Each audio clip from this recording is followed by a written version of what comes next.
This episode of Running Down the Clock is brought to us by Busy Bee Vegan Skincare. Busy Bee is an all-natural skincare line dedicated to healthy, vegan, plant-based skincare and overall wellness. They offer a selection of handcrafted body scrubs, butters, and washes that not only make your skin glow, but smell amazing. Their unique all-natural scents include gingerbread, ruby grapefruit, caramel cake, and morning latte. So why not treat your skin to something fresh and all natural? Head over to shopbusybeevegan.com today.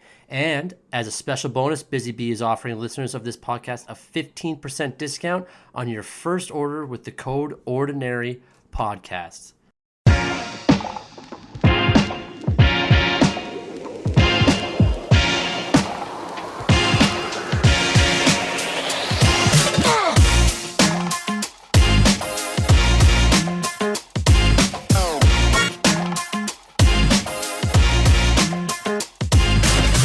Welcome to Running Down the Clock, where we break down all of this week's big news, events, and controversies from the National Football League. Over the next 45 minutes, we will give you basic fan perspective and opinion on the most important stories and moments happening now. So, let's start the clock.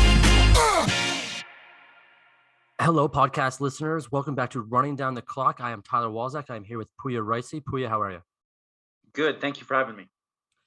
For those of you who are just joining us, this is our first episode, so we are just joining you as well. This whole show is just a couple fans talking football. We are not experts. We are just going to be having hot takes at a relaxing conversation pace some of the time for 45 minutes. I'm going to start a clock right now, and we are going to talk today about the AFC South. AFC South is the Indianapolis Colts, the Tennessee Titans, the Houston Texans, and the Jacksonville Jaguars. There's been a ridiculous amount of player movement in this division, starting with probably the most important player, a former MVP in 2016, Matt Ryan, has now taken over for the Indianapolis Colts. Does this make them this division's favorite, Puya? Personally, I think it's a tough one just because we saw what happened with the Phillip Rivers thing a couple years ago. They tried him for 1 year, and I think they lost first round of the playoffs, if I'm not mistaken. I believe so, yes. Is the Matt Ryan experiment going to be the same thing? Another guy who's pretty much towards the end of his career, who has not experienced much success.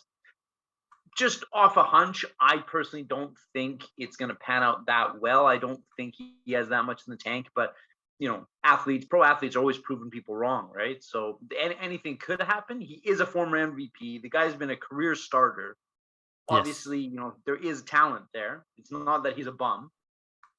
I just don't know if it's a little bit too late in his career for him to make such a drastic change to a new team and all that. And well, the comparisons with Phillip Rivers are accurate because Phillip Rivers was at the end of his career. You could argue that his numbers are Hall of Fame worthy. I don't believe that Phillip Rivers is a Hall of Fame quarterback. He hasn't won a Super Bowl. He hasn't won an MVP. Matt Ryan has won an MVP. He also has Hall of Fame numbers.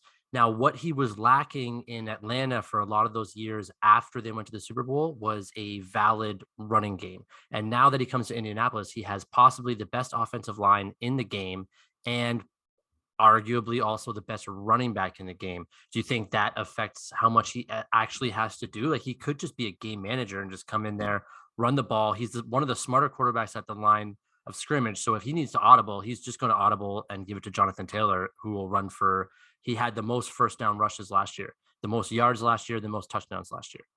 So can he just give the ball to him and manage the game? For sure. But why wasn't Carson Wentz able to do that? Well, Carson Wentz is a wild card. He is not the smartest player when it comes to football IQ. He also runs around with his tail between his legs so many times. He sprained both of his ankles on one play last year. He is a completely different type of quarterback. Right. Fair enough. No, as I said, I'm kind of going with the history of watching somebody fail for the past couple seasons. And yeah, it was an abysmal team though, right? Like you can't put all the blame on the quarterback when the team around him, they really had a gap in every position. So yeah, and their weaknesses mainly on offense last year. Like I said, the offensive line is amazing. Like Quentin Nelson is one of the better guards in the league, if not the best. Their wide receivers was a second-year player and Michael Pittman Jr. last year, and so he'll be going into his third year. And then you have Alec Pierce, who was a second-round draft pick this year. Those are their two main wide receivers. Now, behind those two guys, there's not much. Ashton Doolin, Desmond Patman. It's pretty thin. So if you did have a complaint about the Indianapolis Colts, is Michael Pittman Jr. a number one guy? Do we know that yet? Yeah. I mean, having said all that, I put them to win the division. Right. When I talk about success, I'm talking about can they go deep in the playoffs? Right. Okay. So they will now. What wins playoff games?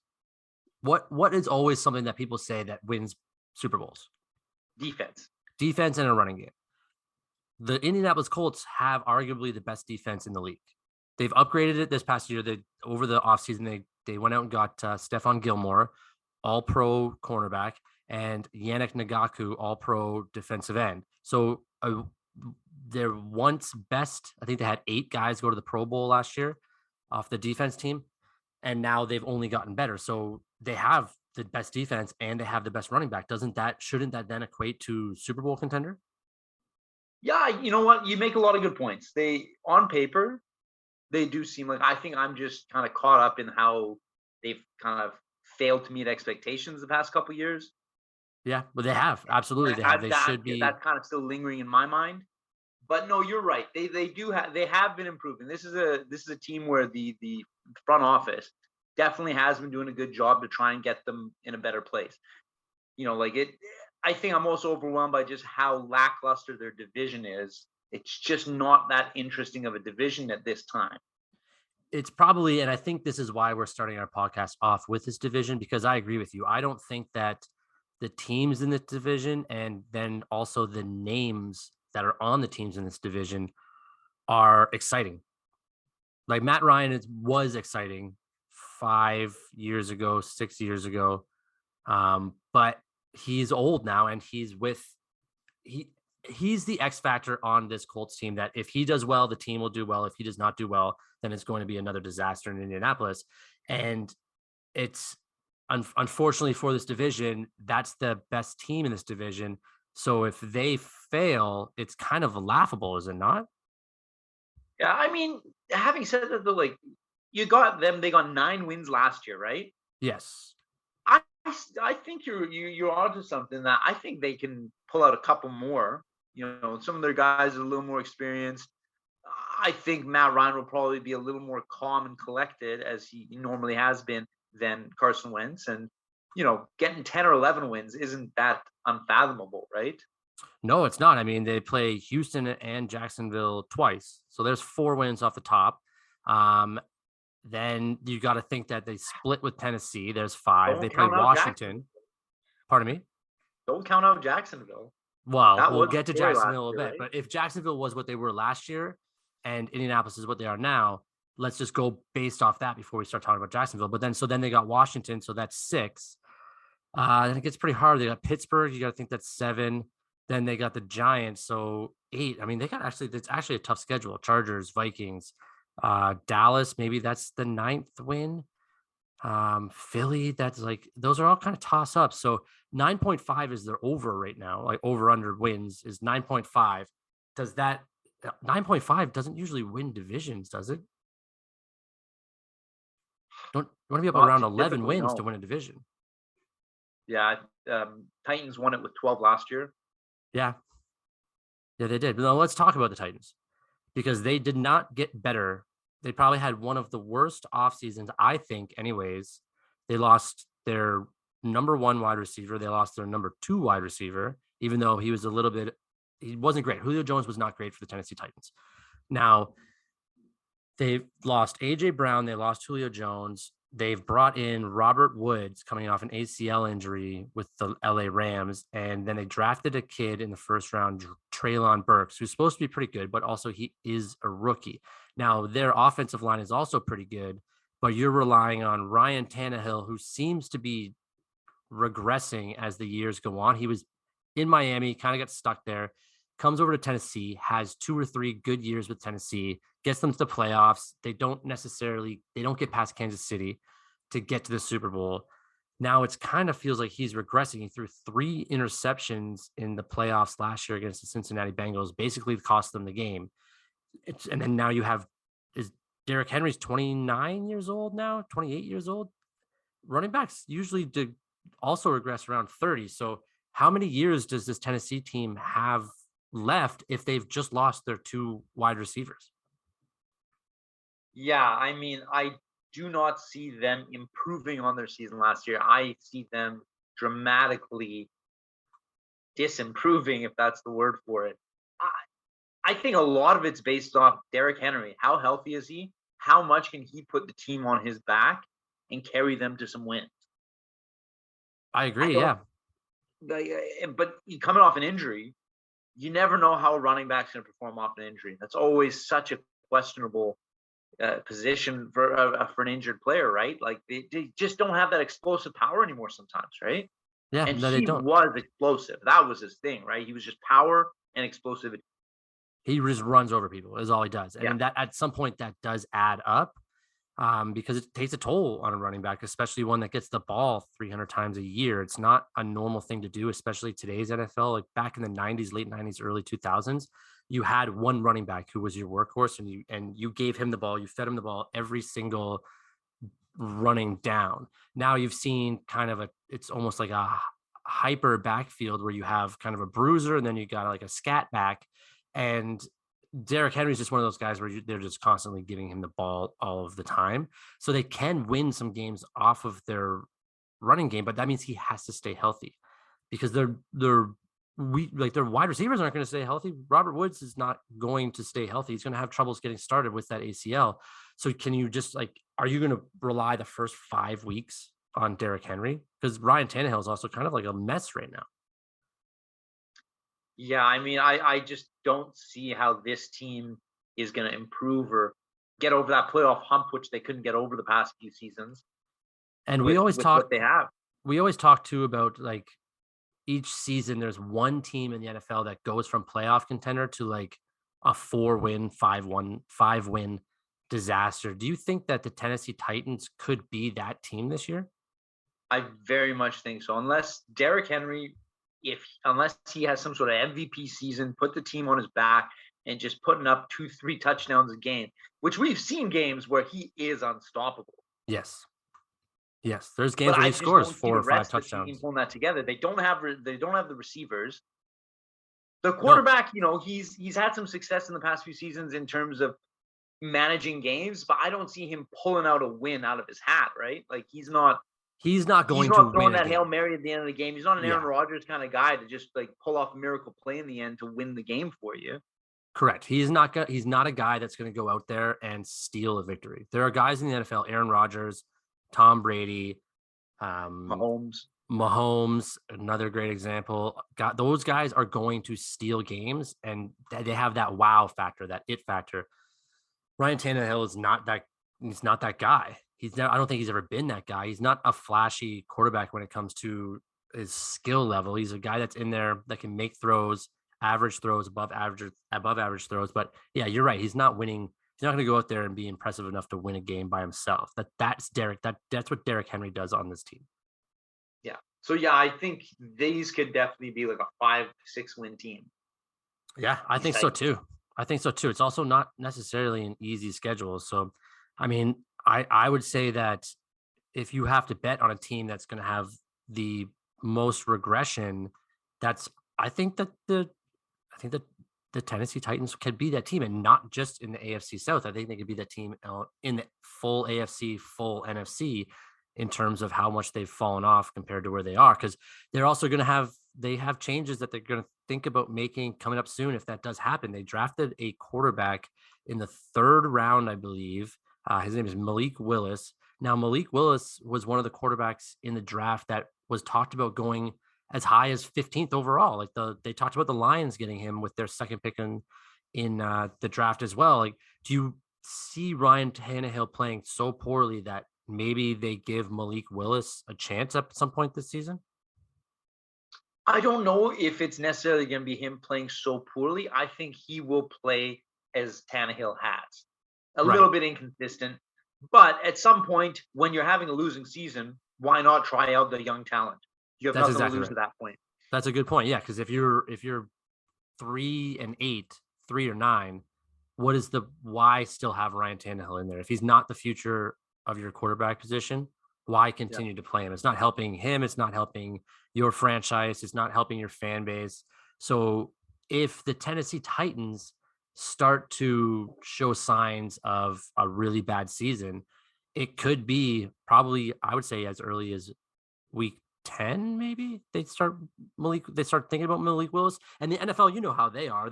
NFL reporters, NFL beat writers, they will call for a young quarterback far too soon if there's like just the slightest chance of trouble. Oh yeah, I mean they look at everything in like a microcosm, right? They'll call for him too early and then not give him a chance and say he's not going to work out. He's not the future. Yeah. They're almost the worst. It's overreactions everywhere, and that's something that we'll probably have lots of this season as well. But hopefully, the one of us will talk the other guy off the ledge. Now, I mean, Tennessee's got it tough. Two of the teams, in my opinion, in their division have improved significantly. Yeah, and so they haven't. They've gone the other direction.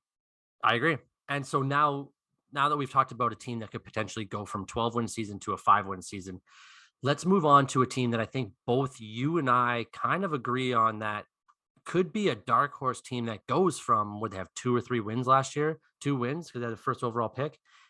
I think you agree, is that this team could surprise people in the AFC South and maybe, just maybe, finish ahead of the Tennessee Titans. Jacksonville Jaguars. The Jacksonville Jaguars. Not the Texans. Absolutely. It's not the Texans at all. I like the Jaguars on paper right now. I think the biggest factor kind of holding them back, and especially with Trevor Lawrence's development last year, was the coaching. From all the reports, all the little stories I've heard, and I don't know how true any of it is, but the guy was a disaster last year, Urban Meyer. Yep. And Doug Peterson, from everything I've seen, is everyone just saying it's a complete different locker room. We feel like this is a professional setting now. They're comparing it to amateur hour compared to a real professional football team now with him. So I think, just that sort of leadership, that sort of change can definitely have a big impact, right?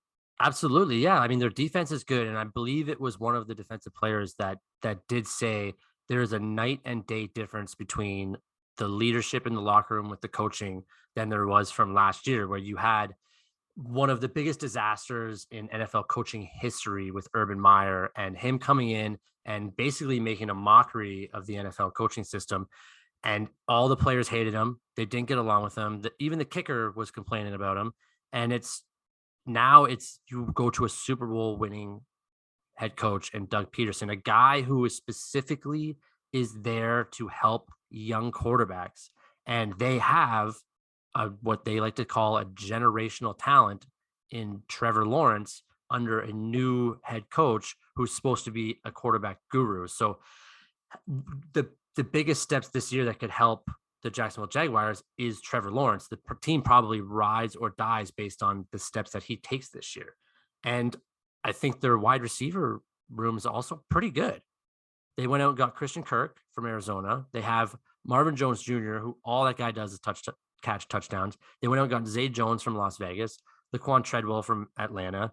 Laviska Shenault is still there. Now he's going to have to earn his spot this year because he kind of hasn't panned out to what he was supposed to be. He was drafted in the second round, and he's one of those guys that's supposed to be able to do everything on the field, and he hasn't quite put it together yet. So the wide receiver room plus the steps Trevor Lawrence takes, that's kind of what this team's looking forward to and what they're expecting out of if they're going to have any success. I agree. I mean, the wide receiver room, it's not the greatest in the NFL. It's not something that's going to blow your mind. However, it is better than Tennessee's. They got depleted for the wide receivers. These guys, I like Christian Kirk. I think he's a solid quarterback, a solid wide receiver. Now, is he taking the number one wide receiver spot? It'll be between him and Marvin Jones Jr. I think Marvin Jones Jr. has it locked up just based off of deep threat ability and jumping and veteran leadership. But I think Christian Kirk is. I agree with you. I think that would you rather have Christian Kirk or would you rather have Robert Woods? I take Christian Kirk over Robert Woods right now, especially coming off an injury. That always is such a it's such a cautionary thing. Like how good is it going to be? So questionable, right? Obviously, these guys see them in training. They see their movement. They see how well they're doing. They know if that injury could be limiting or not, right? Yeah, But you and I, we absolutely. don't get to see that the same way. No, we won't. You and I won't get to see anything until not even preseason, until week 1 or 2, Yeah. because preseason these guys hardly ever play and no one really takes anything seriously. And I don't know about you, but I'm not out there watching training camps. I'm not. You see highlight videos on Instagram and social media, but those are highlight videos. You never see every rep of practice, so you can't believe anything. You can't see anything that's going to make you think, oh, okay, this is that. I'm just saying, and I think you are too, is that Christian Kirk, based off what we've seen over the last couple of years, is a better player than Robert Woods. I think so. At I this think so too. time in history, I would say so. I agree. I agree with that statement. Now, again, we don't know much about the Jacksonville Jaguars, but we know even less about the Houston Texans, because I don't know anything about the Houston Texans. I am looking at this depth chart in front of me, and their wide receivers, Nico Collins, Brandon Cooks, Chris Moore. Now, I think we know Brandon Cooks because he played for the Rams and he played for the Patriots. I think he played for the Yeah. Patriots. I Yeah. mean, That's those are their wide receivers. And then their running backs, Marlon Mack out of Indianapolis, who could never put it together there. Rex Burkhead out of New England, who is old as shit. And then their quarterback, who I respect their quarterback, Davis Mills. He was drafted in the 3rd round a year ago. He was a rookie last year. He had a fairly decent season, but there's a bunch of nobodies on this Houston Texans offense, and I don't know how they win the game. yeah, I mean, it is looking bleak in Houston. I don't know what the management is thinking. I don't know if they're just out to lunch or if they're trying their best. They just can't get anything done. But this was a bad team last year, Yep. and I don't think they improved anywhere, did they? No, all they did was they went out and they signed free agents that are old players that got cut from other teams. Like, that never bodes well for anybody. It works for the Patriots, but that's because the Patriots are a different breed. They're a different system type of place. But head coach Lovie Smith, he's a good locker room guy, but he's not really good at the X's and O's. So can he? And if you're going to be a good coach in the locker room, but have a weakness in X's and O's, then your team, your players have to have great strengths at X's and O's. And I don't see anyone on this roster that's worth being on a fantasy team, let alone an NFL team. Yeah, this is a tough team to kind of find any sort of glimmering hope. Like, it's yeah, just horrible. It's a laughable team, and it's led by such a laughable organization too. Like isn't their preacher, their priest, or their guy that leads their sermons from years ago is now their like general manager putting together the team? Like, is that a fact? I believe he started off as their preacher and he's worked his way up to some type of executive or general manager that's on the team. And I forget his name. I mean, he's got a lot of faith in God with this team right now. I can say that. Yeah. Well, you better pray that there's a God out there, because this team is full of garbage. And I don't know how they win a game. I don't know. I think they're the worst team in football. And another reason why we started with the AFC South is because we had to get this shitty division out of the way. I don't think you or I are fans of any of these teams to begin with. I will get on the Colts bandwagon if I have to cheer for a team in the South because Jonathan Taylor was on my fantasy team, but I kind of want to cheer for the Jacksonville Jaguars. Like, I think it'd be cool to see Trevor Lawrence and that team do well this year. I'd love to see them do well. I always hope they do well. I love a good underdog story. I just feel that there's a little bit of a collective, lack of faith. They're kind of like them, the Cleveland Browns. I don't want to name. There's another team in the NFL I don't want to name just because it might have personal blow against you. But a lot of people just don't have faith in them to do well. season after season, regardless of what they do, no matter who comes in. But there's kind of like that's a thing that is real though, right? Like that doesn't come out of nowhere. Like the other team you're talking about is my team, the Detroit Lions, and that is these is factual. It's not just like we go, oh, it's just the Lions, it's just the Lions, like, oh, we're just laughing and joking. It's no, because the Browns and the Lions and the Jaguars have sucked for 50 years. They can't get it together. And they'll never there's no reason to say that they will. From the top to bottom, there's always mistakes in these organizations. And you could probably put the Houston Texans up there with that now, with how they've handled everything from Deshaun Watson to the team that they have now. It's always going to be failure for these teams. And I don't, not saying that Houston Texans are there now, but the Jaguars are. They've never been able to put it together. They've always made laughable decisions. And the press that they get in the regular season is always way more evident off the field than it is on the field. No one ever talks about their on-field game. How many games did you watch with the Jacksonville Jaguars last year? Zero. That's Zero. The only thing about why I can say about Trevor Lawrence. I don't want to call him a bust. I don't want to call him a prolific player. I haven't seen the guy play. I've never seen him play. No, not if I. Like there's Instagram, if I saw anything from him, and that's probably all from his college days. I think the guy he got a bad rap for the first season that he was in Jacksonville because of the way the dressing room was handled, the way the coach was handling him. I think he came into the league trying to be the next Peyton Manning and supposed to be the next Peyton Manning. And then the coaching staff got a hold of him and didn't care. They just were there for the money or the fame or whatever reason, the power, and they just completely biffed it. And hopefully Trevor Lawrence's entire career doesn't suffer because of that. But I mean, I haven't seen him play, so I don't know anything either. I hope he's not a terrible quarterback. He was good in college. He was fun. He's got that long blonde flow. I mean, he's got his best friend as his running back this year, Travis Etienne. I don't know if they're best friends, but they played at Clemson together in college. So they know about each other and they know how both of them like to play. So it's going to be beneficial for him to have him back there beside him. But it's one of the more interesting things about this division is how he does this year. Yeah. I think in my books, it's a mulligan season for him. Forget last year. The team was a write-off. Just try again. Yeah. And so he was a rookie last year. So was Davis Mills of the Houston Texans. Davis Mills was drafted in the third round. Trevor Lawrence was drafted in the first round, first overall. Who do you think has more pressure between those two in this division this year to have any success at all? I think Trevor Lawrence, but he's also, I think he's going to get a little more of a shot. They're going to put a little more faith and a little more time in developing Trevor Lawrence than Mills.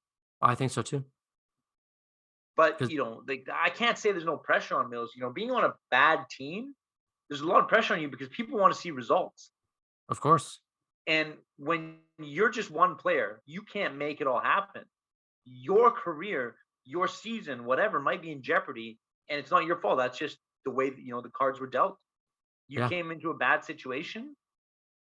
There's guys that go on a decent team and they have an amazing career, but some people just get drafted to a bad team and it just destroys your career right away. It happens all the time to the same three teams we just talked about: the Lions, the Browns, and the Jaguars. Every time they draft what seems to be the next big quarterback who's supposed to do great things for them, and it ultimately fails. And it happens all the time with these guys. And we're seeing it again we'll get to the other AFC divisions, but Baker Mayfield also drafted first overall to the Browns. The only difference I'll put the Jaguars and those other teams is how many Hall of Fame caliber players have the Jaguars ever had come through that locker room? Okay, let's think. Let's think about some Hall of Fame players that have played for the Jacksonville Jaguars. There's got to be some. I'm sure there are, but I mean, maybe they spent 2 years there at the end of their career or something. I mean, at least Detroit's got two players that stand out, Hall of Fame careers with Detroit. Yes. Cleveland, they've got some guys, a little bit maybe older, way back before our time, but they've had players. And Jacksonville, fair enough, they're a much younger team. They've been around since, the 90s or so? Yeah. They don't really have memorable names of players. I can remember Mark Brunell. Say, it's sorry? Mark Brunell, but I don't know if he's in the Hall of Fame, but he was the guy that was the quarterback when we were growing up who was decent. Mark Brunell was a decent quarterback, Yeah. but I don't know if he's Hall of Fame. But and then Fred Taylor, running back, I don't know if he's Hall of Fame either. So I mean, Jimmy Smith, it's a Jimmy tough Smith was list. wide You say receiver. like they've constantly been making bad decision after bad decision.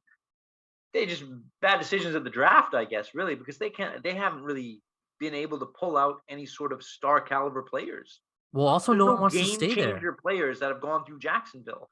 Well, no one wants to stay there as well. Like a lot of guys get drafted Jacksonville and then ask for their way out, or they leave as soon as they can, which is tough in the NFL. But if you ask for your way out, then you can just get out. The best cornerback in the league who plays for the Rams now, and Jalen Ramsey, he was drafted by the Jacksonville Jaguars, and he told them basically go fuck themselves and trade me, and they did. But he spent a So few seasons there.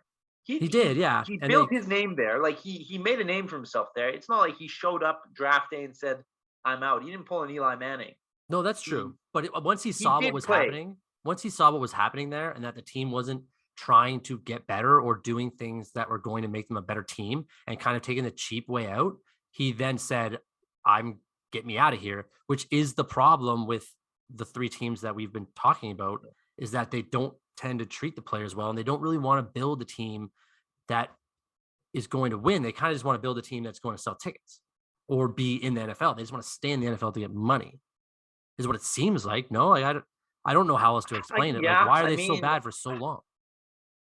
I don't know. I wish I had the answers to those questions because I always support bad teams too. That's always been my thing.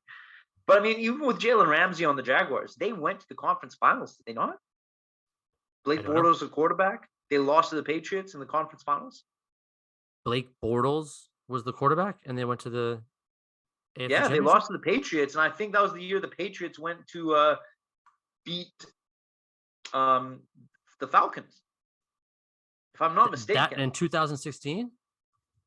Yeah, was that not the year that the Jaguars lost to the Patriots in the conference finals? I don't know. I'm quickly fans. Hold on a second. Yeah, they lost to the Patriots 24-20. They were 12-7 season.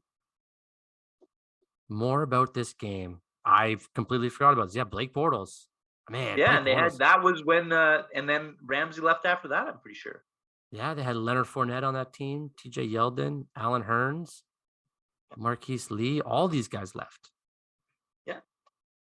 Dante Fowler Jr., Jalen Ramsey was on that team. Yeah. Yeah, that was a good season they had. They played well, they were exciting. They actually were like their defense was solid. Their offense had some spark to it. That was 2018. Yeah. So that's only 4 years ago. Yeah. And then they completely fell off after that season. A lot of guys wanted out, and that was it. They haven't recovered since. Well, that's more But I mean, than that's 4 years. It's not that long in the scheme of things no, that's for very a short rebuild. for the NFL. That's very short. The Lions haven't won a playoff game in forever. The Browns haven't won a playoff. Oh, they won one against the Steelers recently, but that's just one win where the Jaguars went to the championship, AFC championship game. That's very impressive. I completely forgot about this team, which is why we're just regular NFL fans on this. But Blake Bortles, wow, I did not think he had that in him at all. Well, while we're talking about quarterbacks, let's pivot again because I asked the question about Trevor Lawrence or Davis Mills having more pressure on them. Let's talk about the other two because they're both kind of on their last teams in terms of they have to succeed in order to get more contracts. That's Ryan Tannehill for the Tennessee Titans and Matt Ryan, who was just traded to the Indianapolis Colts. Kind of these guys' last hurrah if they don't do well. So who's under more pressure in terms of those two? Personally, I think Tannehill, just because Tannehill has had to fight a little more for a starting job than Matt Ryan for most of his career. Right. Tannehill's coming off a 12-win season. That's also Tannehill correct. hasn't been able to get over that playoff hump the last few seasons. I think he's in 5 playoff games, he's lost 3, and his last 3 playoff games have been losses. Obviously, like he lost 2 first game in both seasons the last 2 years, and then they went 2 wins and lost the third round in the in conference 3 conference years ago. finals. Yeah. Yeah. So, he the needs to Chiefs. get back into that good playoff form. He's got a rookie quarterback on the bench shadowing him at practice that could take his job. Correct. Matt Ryan, on the other hand, his team, granted, they're in win mode now, but I just feel like from his standpoint, he's got to be a little more cooler and calm. He's been a career starter his whole life. He kind of knows what it takes. He's going to do his thing, win or lose. And I think he realizes he doesn't necessarily need to go after any more contracts. I think this is just his last opportunity to try and win.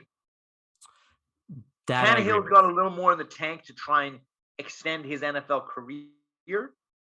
And for all those things, I think the pressure has got to be more on Tannehill. Well, who's going to take him if he doesn't do well this year? Tannehill. I mean, he can land a backup role, or just go to Houston. I mean, they need somebody. Well, yeah, okay, that's a hell of a fall to go to the Houston Texans, but I don't know if they would take him either. They're kind of in a rebuild. No, well, I guess sure that's their MO right now, is that they would take him. So, because that's all they're doing is getting old guys. But I don't know. I think that Matt Ryan has more pressure because that team's built to win now, and he is supposed to be a guy that is winning, that wins his Super Bowl. He is a Hall of Fame caliber player. He's been to one, a famous one that they've lost when they're up 28-3, and he was an MVP. He came into the league with much more fanfare and expectations than Ryan Tannehill did. Now, because he has not been great with the Falcons recently, I think more pressure is on him to succeed because everything else about this team screams Super Bowl, and he is supposed to be the missing link. And I don't even know if he was their first choice in the offseason. There's so many names got thrown around that I don't know if Matt Ryan was the first choice that the Indianapolis Colts wanted to get in their quarterback room for the team that they have now. Okay, so maybe we should rephrase it like this. You're asking who is there more pressure on? I think I'm answering who is going to feel the pressure more. Okay, so you're in terms of you think Ryan Tannehill needs to do well in order to preserve his. No, what you're saying is that there's more pressure in the dressing room on Ryan Tannehill than there is Matt Ryan. I think he personally is going to feel the pressure a lot more than Matt Ryan is going to feel the pressure. So, there's guys who are just calm under the face of adversity, right? Yes. The people are putting the pressure on him, but he's not going to feel it the same way. If somebody else in the same situation will crumble. I'm saying that I think Tannehill is going to feel the pressure more for all those factors, trying to extend his playoff career. He needs to get over that playoff hump. His team got worse. He's got a rookie in the dressing room that's going to be shadowing him that could take his job at any moment. Whereas Matt Ryan, they're going to live and die by Matt Ryan. That's the only option. He is a Hall of Fame caliber quarterback, and I think there's got to be a level of confidence that comes with that he can dust it off. I agree, and I do. He's had losing seasons for a few seasons now. I think he knows that, it's do or die, but it is what it is. I'm just going to go out there and do my best. Do what I do. I think you might have won me over on this because with that comparison, I do think Ryan Tannehill will have more pressure because there's a better team around Matt Ryan that he can just rely on handing the ball off to Jonathan Taylor, or he can rely on his offensive line, or he has better wide receivers as well that he can kind of just rely on them to make their routes, and he can stay level-headed and calm. His name is Matty Ice, for Christ's sake. He is definitely well more equipped to deal with pressure than Ryan Tannehill, who's been dealing with it his entire career and has never been able to kind of get past it. So I think that argument alone, I think that's a pretty good one in terms of Matt Ryan having less pressure than Ryan Tannehill feeling it this year for the Tennessee Titans. And because here's a question for you. Yeah. I got a question for you. Right now, as of today, who would you take, Derrick Henry or Jonathan Taylor? Oh, Jonathan Taylor. Easy. Without a doubt. Yeah. Yeah, he's younger. He has less miles on him, less wear and tear. He is going to be kind of a Derrick Henry guy that he's just constantly getting the ball all the time. But this is the other thing about the Indianapolis Colts and Matt Ryan is that if they start getting up on games, they can stop giving the ball to Jonathan Taylor and get more reps to like Nyheim Hines or Phillip Lindsay so that they can reserve some of that energy in his tank for the playoffs. Whereas Tennessee is going to have to rely on Derrick Henry every single game, every single play to try to get first downs. And even if they do make the playoffs, which I don't think they will, I think that Derrick Henry is going to be exhausted by the time he gets there. He is 5-6 years older than Jonathan Taylor, and Jonathan Taylor just had the best season. He was an MVP candidate last year. So I think I would take Jonathan Taylor over Derrick Henry every single time, wouldn't you? Right now? I mean, I'm such an emotional fan that I keep looking at the highlights of Derrick Henry of just running through guys. And if he can emulate that for one season, I feel like Derrick Henry obviously was a key factor for them winning a lot of those games that they have the last few seasons, why Tennessee's even been relevant. Yeah, absolutely. And if he can still have one of those seasons. He can still have one of those seasons, but wouldn't you trust Jonathan Taylor on fresher legs to have a more chance of success at it? I mean, the thing is, Jonathan Taylor, like his career is such a small window, right? We have this habit of extrapolating a small bit of success into a longevity of a career for a running back. There's a lot of running backs that have had 1 year of just beautiful football, and then they're nowhere to be found the following season. Right. And it happens all the time. It does happen all You the time. never expect it to happen just because how great they played their year before. And then suddenly you draft this guy on your fantasy team and he's nowhere to be found. He doesn't get any yards. He gets shut down the line every time. He's just not the same player. I'm not saying that's what I hope or expect of Jonathan Taylor, but you never know when a running back's going to drop off like that. They seem to have a massive, quick drop off. Derrick Henry, at least he's exhibited for a few seasons. And again, maybe, eventually he does have to slow down. Yes. Is this his slowdown season? Is it 2 years from now, 4 years from now? When is it? I don't know. My instinct would say that his is going to happen before Jonathan Taylor's, but then you also look at Derrick Henry's body type and mass alone. He's way bigger than Jonathan Taylor. He's huge, and he doesn't seem to take hits the same way. Like he dishes them out. He doesn't take them as much, doesn't absorb them as much. So there could be something about Derrick Henry preserving what he's already done in each season and just bowl over people. But I don't know. Like I think Jonathan Taylor is the real deal in my opinion. I think that he's the best running back in the NFL. And I think the Colts are lucky to have him. And I think that he is going to be the reason why Matt Ryan has success in Indianapolis and takes this team into the playoffs and hopefully wins 1 or 2 games, because that's going to be the success of this team is going to be based off not just getting the playoffs, but they have to win 1 or 2 of the games. Yeah, I think he's also going to be successful because he has a better team around him, right? When you don't have to rely on the running back every down, that makes it easier for the other team's defense, and it makes it harder for your running back when you have to rely on him and everything. Derrick Henry's situation got harder. Yeah, especially because they lost their wide receivers. So now you can just put 8 in the box, which means that you just have 8 guys at the line of scrimmage, basically just going after Derrick Henry because they know that there's weak on the wide receiver aspect of it, so they can just stack up against the run. So that being said, do you think we both agree that Indianapolis is going to win this division? Do you think that Tennessee makes the playoffs? I do not think Tennessee makes the playoffs, personally, no. Do you think they are over 500?